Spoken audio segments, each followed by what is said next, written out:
Hello students, myself miss Deepa Kundaliya and welcome in my channel. Last lecture में हमने discuss किया था कि distinction between fix capital account and fluctuating capital account and distinction between current account and capital account. तो हमने ये जाना था कि fix capital account and fluctuating capital account में क्या डिफरेंस होता है और capital account and current account में क्या डिफरेंस होता है।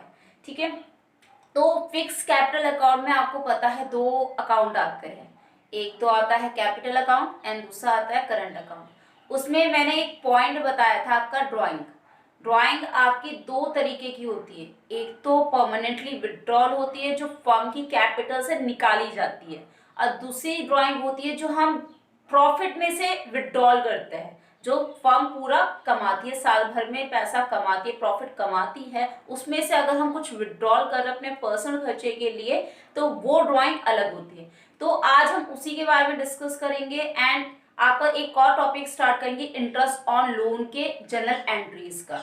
ठीक है, now start. Distinction between drawings against profit and drawings against capital. अब drawings against profits, drawings against capital, इन दोनों में आपका डिफरेंस है।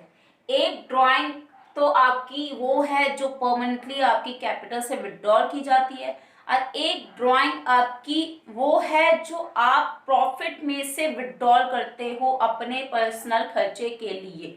ठीक है, तो अब वो जानते हैं वो अगेंस्ट प्रॉफिट है या फिर वो अगेंस्ट कैपिटल है।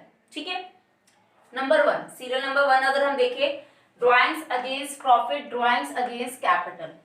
तो ड्राइंग्स अगर अगेंस्ट प्रॉफिट की बात करें तो जो फर्म आपके पूरे साल भर में कमाती है, प्रॉफिट अर्न करती है, और उसमें से अगर आप कोई पैसा विड्रॉल कर रहे हो तो वो कहलाएगा आपका ड्राइंग अगेंस्ट प्रॉफिट। ठीक है, इट मींस आपने अगर पैसा निकाला है बिजनेस से तो वो आपको लौटाना पड़ेगा, आपने परमानेंट विड्रॉल नहीं किया है उसे। ठीक है, तो उसे हम कहते हैं ड्राइंग्स अगेंस्ट प्रॉफिट्स। और अगर हम ड्राइंग्स अगेंस्ट कैपिटल की बात करें तो ये वो वाली ड्राइंग है जो आप अपने कैपिटल से परमानेंटली विड्रॉल करते हो, जो आपके फिक्स कैपिटल अकाउंट में फर्स्ट मेथड कैपिटल अकाउंट में शो किया जाता है, डेबिट साइड टू कैश या फिर टू बैंक अकाउंट करके। ठीक है, अब सेकेंड पॉइंट अगर बोले तो such drawings do not reduce the capital of the firm. Obviously जब आप जो बिजनेस में प्रॉफिट हुआ है, फर्म में प्रॉफिट हुआ है, उसमें से अगर आप पैसा निकाल रहे हो तो वो प्रॉफिट, वो उसमें से अगर आप ड्राइंग पैसा निकाल रहे हो, ड्राइंग हुई है, ठीक है, तो वो ड्राइंग आपके फर्म की कैपिटल को रिड्यूस नहीं करेगी। ठीक है, डू नॉट रिड्यूस, वो ड्राइंग आपकी फर्म की कैपिटल को रिड्यूस नहीं करती है। और अगर हम ड्राइंग्स अगेंस्ट कैपिटल की बात कर रहे हैं जो आप परमानेंटली विड्रॉल करते हो अपने कैपिटल में से, तो वो ऑब्वियसली वो ड्राइंग आपके कैपिटल को रिड्यूस करेगी। ठीक है, फर्म की जो कैपिटल होगी उसको रिड्यूस करेगी, कम करेगी, क्योंकि आपकी ड्राइंग्स अगेंस्ट कैपिटल बताता है कि आपने अपनी फर्म की कैपिटल से पैसा विड्रॉल किया है। और अगर ड्राइंग्स अगेंस्ट प्रॉफिट की बात करें तो वो ये बताता है कि आपने बिजनेस में जो प्रॉफिट हुआ, फर्म में जो प्रॉफिट हुआ, उससे आपने अपने पैसा विड्रॉल किया है पर्सनल खर्चे के लिए। ठीक है, इसमें आप लौटाते हो, इसमें आप फर्म को वापस नहीं करते हो। ठीक है, ड्राइंग्स अगेंस्ट प्रॉफिट की बात करें तो आपको फर्म को वापस करना पड़ेगा, वो भी विद इंटरेस्ट चार्ज करने के बाद। ठीक है, उसके बाद अगर हम ड्राइंग्स अगेंस्ट कैपिटल की बात करें तो ये परमानेंटली विड्रॉल कहलाता है, इसमें आपको लौटाने की जरूरत नहीं पड़ेगी। उसके बाद लास्ट है इसमें drawings against profit and drawings against capital का पॉइंट, तो it is not consider while calculating interest on capital. जब आप इंटरेस्ट ऑन कैपिटल कैलकुलेट कर रहे होंगे तो उस समय आपका ये ड्राइंग कंसीडर नहीं किया जाएगा। ठीक है, नहीं होता।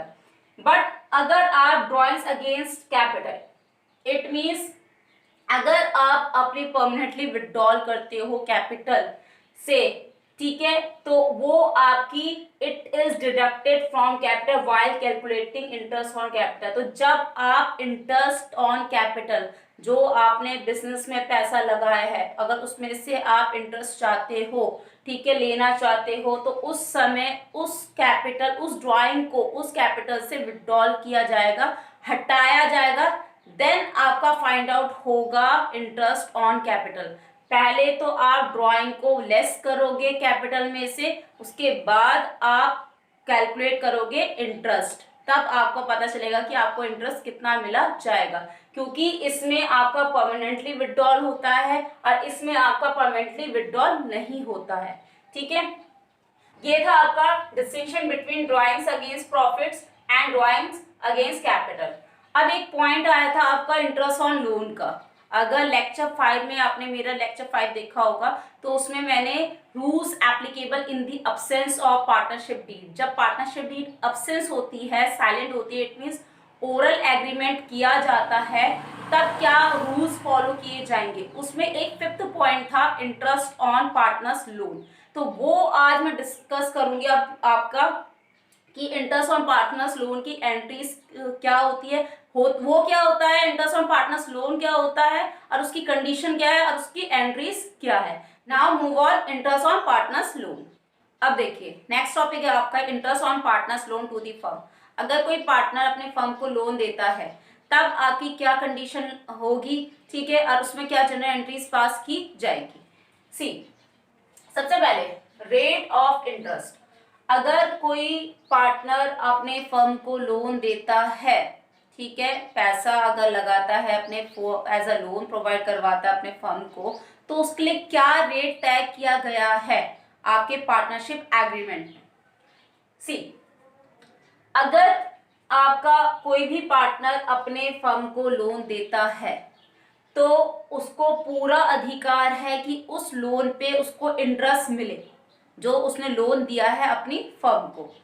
तो अगर इंटरेस्ट की रेट तय नहीं की जाती है पार्टनरशिप एग्रीमेंट में कि आपको कितना फर्म के तौर पे आपको कितना इंटरेस्ट प्रोवाइड किया जाएगा, तो एक रूल है कि आपकी पार्टनरशिप एक्ट 1932 में रूल है कि if there is no agreement as to the rate of interest, he is entitled to receive interest on loan at the rate of 6% per annum। अगर कोई पार्टनरशिप एग्रीमेंट नहीं बनाया जाता है, अगर कोई एग्रीमेंट नहीं बनाया जाता आपका लोन को लेकर कि उसमें कितना रेट ऑफ इंटरेस्ट तय किया जाएगा, तो उस पार्टनर को आपका लोन पे इंटरेस्ट 6% मिलेगा ही मिलेगा। ये आपके पार्टनरशिप एक्ट 1932 में रूल लिखा गया है। ठीक है, अब इसका नेचर क्या है, तो interest on lo partner's loan is a charge against the profit and hence such interest is allowed whether there are profits और नॉट। अभी मैंने आपको लास्ट लेक्चर्स में ही बताया था आपके कि charge against profit and charge appropriation out of profit होता क्या है। चार्ज अगेंस्ट प्रॉफिट वो होता है कि आपकी फर्म को प्रॉफिट हो या ना हो, बट आपके एक्सपेंसेस डेबिट किए जाएंगे, उस चार्ज अगेंस्ट प्रॉफिट में ये बोला गया था। तो इंटरेस्ट ऑन पार्टनर्स लोन भी आपका एक एक्सपेंसेस ही है, तो इसलिए यहाँ भी ये बोला गया है कि जो इंटरेस्ट ऑन पार्टनर्स लोन है वो आपका चार्ज अगेंस्ट प्रॉफिट है। ठीक है, इट मींस आपकी फर्म में प्रॉफिट हो या लॉस हो डजंट मैटर, अगर पार्टनर ने फर्म को लोन दिया है तो उसे किसी भी कीमत में इंटरेस्ट मिलेगा ही मिलेगा, चाहे प्रॉफिट हो या ना हो फर्म को। ठीक है, अब है इसमें कुछ अकाउंटिंग ट्रीटमेंट्स। ठीक है, अकाउंटिंग ट्रीटमेंट क्या बोलता है आपका interest on partner's loan to the firm का, और क्या जनरल एंट्रीज इसके लिए पास की गई है आपके फर्म में। ठीक है, अब हम इसको डिस्कस करते हैं। अभी हमने पढ़ा interest on partner's loan to the firm में आपका क्या रेट ऑफ इंटरेस्ट तय किया गया है पार्टनरशिप एक्ट 1932 में। अगर एग्रीमेंट बना है तो उसके अकॉर्डिंग क्या रेट है, अगर एग्रीमेंट नहीं है तो आपका 6% चार्ज किया जाएगा। ठीक है, तो उसके बाद हमने नेचर पढ़े कि आपका ये जो इंटरेस्ट ऑन पार्टनर्स लोन है वो चार्ज अगेंस्ट प्रॉफिट है या एप्रोप्रिएशन आउट ऑफ प्रॉफिट है। ठीक है, तो अब इसका अकाउंटिंग ट्रीटमेंट क्या बोलता है, it means it is treated as a charge against the profit. Charge against the profit आपका बार बार आ रहा है, मतलब जो इंटरेस्ट ऑन पार्टनर्स लोन होता है वो आपका चार्ज अगेंस्ट दी प्रॉफिट्स ट्रीट किया जाता है। इट मीन्स आपके फर्म में प्रॉफिट हो या लॉस हो डजंट मैटर, आपने अगर पार्टनर ने फर्म को लोन प्रोवाइड किया है तो उसे इंटरेस्ट मिलेगा ही मिलेगा किसी भी कीमत में।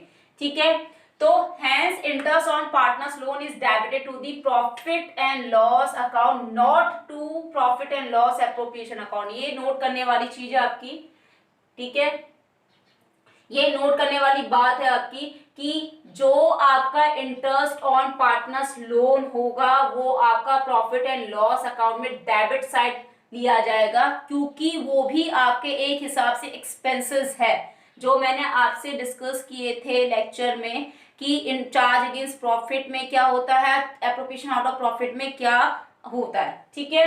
तो ये एक हिसाब से एक्सपेंसेस है, तो ये आपके प्रॉफिट एंड लॉस अकाउंट में डेबिट किए जाएंगे, ना कि profit and loss appropriation account में, ठीक है। Profit and loss appropriation account में आपके डेबिट साइड से 4 आइटम्स आएंगे। आपका फर्स्ट इंटरेस्ट ऑन कैपिटल, ठीक है, सेकंड पार्टनर की सैलरी, थर्ड आपका पार्टनर्स का कमीशन और फोर्थ आपका रिजर्व। अब फिफ्थ अगर प्रॉफिट होता है एप्रोप्रिएशन में तो आपका फिफ्थ प्रॉफिट ट्रांसफर लिया जाएगा, ठीक है। अब एक और चीज आप इसमें नोट करने की जरूरी है आपको कि it must also be noted that interest on partner's loan is not credited to the partner's capital और करंट अकाउंट्स।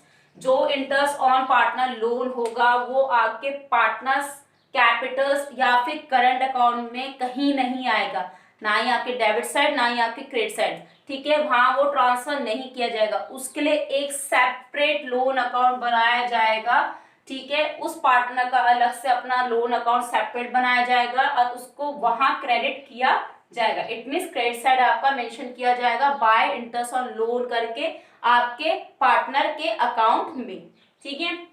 अब now move on general entries. अब देखिए अब आपकी क्या क्या जनरल एंट्रीज पास की जाएगी अगर आपके पार्टनर को लोन पे इंटरेस्ट प्रोवाइड किया जाता है। तो मैंने आपको जब एप्रोप्रिएशन की एंट्रीज बताई थी तो उस समय भी मैंने आपको बोला था कि अगर पार्टनर से रिलेटेड कोई भी कुछ भी मिलता है तो आपके हमेशा 2 अकाउंट बनेंगे, ठीक है, 2 एंट्रीज बनेगी। इट मीन्स सबसे पहले या तो प्रोवाइड की होगी या फिर आपकी चार्ज की होगी, ठीक है, या फिर अलाउ की होगी। उसके बाद नेक्स्ट एंट्री होती है ट्रांसफर की या फिर क्लोजिंग एंट्री जिसे हम कह सकते हैं। तो यहाँ पर भी आपके पार्टनर को इंटरेस्ट मिलेगा, तो इसलिए आपकी पहली एंट्री होगी प्रोवाइड की कि कितना इंटरेस्ट प्रोवाइड किया जा रहा है जो पार्टनर ने अपने फर्म को लोन प्रोवाइड किया है, मतलब लोन दिया है, ठीक है। उसके बाद आपकी क्लोजिंग एंट्री होगी जिसे हम कहते हैं ट्रांसफर की एंट्री, ठीक है। सी तो for providing interest on partner's loan, अगर आपके लोन मतलब पार्टनर को इंटरेस्ट प्रोवाइड किया जा रहा है तो आपकी जनरल एंट्री होगी interest on partner's loan account debit to partner's loan account. और अगर उसके बाद आपको क्लोज करनी है, ठीक है, क्लोज करना है तो आपकी क्लोजिंग एंट्री हमेशा जिस पे आपका ट्रांसफर किया जाता है मतलब जहां आपके एक्सपेंसेस होते हैं तो उस अकाउंट में आपकी क्लोजिंग एंट्री ली जाती है। जैसे एप्रोप्रिएशन की क्या थी closing entry, profit and loss appropriation में ट्रांसफर करना। और आपके इंटरेस्ट ऑन पार्टनर्स लोन क्या है, इंटरेस्ट ऑन पार्टनर्स लोन आपके प्रॉफिट एंड लॉस अकाउंट के डेबिट साइड लिए जाते हैं। तो इसलिए आपकी जो क्लोजिंग एंट्री होगी वो आपकी एंट्री होगी profit and loss account debit to interest on partner's loan. Appropriation के समय प्रॉफिट एंड लॉस एप्रोप्रिएशन लिया जाएगा एंड आपके प्रॉफिट एंड लॉस अकाउंट के समय प्रॉफिट एंड लॉस अकाउंट लिया जाएगा, ठीक है। So this is your journal entries for interest on partner's loan and interest on partner's loan to the firm. So keep watching, do like, share and subscribe my channel and don't forget about the bell icon. So stay home, stay safe and stay connected with DK classes. Thanks for watching.